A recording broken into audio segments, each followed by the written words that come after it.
Because one of the challenges of Western Christianity is it's lived in our heads. And we forget that these bodies are the dwelling place of God, which means they are sacred ground. Every single one of us. Not only human beings, but all of creation. And when we forget that, and we start living in our heads and disconnect our spirituality from our bodies, we harm ourselves and we excuse harming others. What God is calling us to do is recognize God's presence dwelling in each and every one of us so that we treat one another as the sacred ground that we are, as the very dwelling place of God in all of our uniqueness and identity.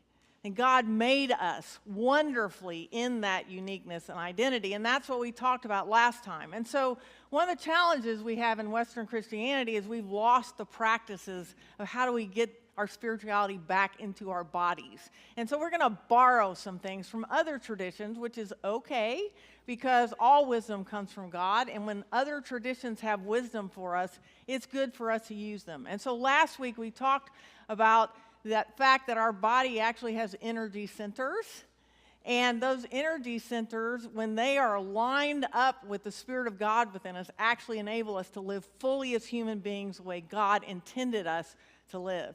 And so we have 9 of them. The first one is the root chakra, which we talked about last week, which is located at the base of your spine. And we did some practices. We won't do that today. If you're interested in this, come on back, because we're actually learning to do some practices similar to what Rebecca had us do about how we get that into our bodies in a way that it informs how we live in the world. Today, we move up to what's called the belly chakra, and that chakra says we are connected. Now, the two aren't separate. We start with I'm here, just like Justice did claim for us. This is me. We get to claim that. We get to celebrate. God made this. Would you look at this and celebrate that? This is me. But it's not just me. It's us. See, because everybody else is also made in the image of God and has a unique place that fits.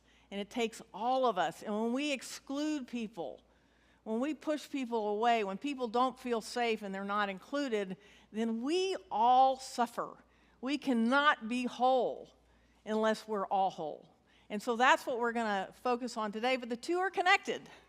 And so we have this parable of the lost sheep, which says not only do I matter individually, I'm here, but that I'm part of a whole. I'm connected.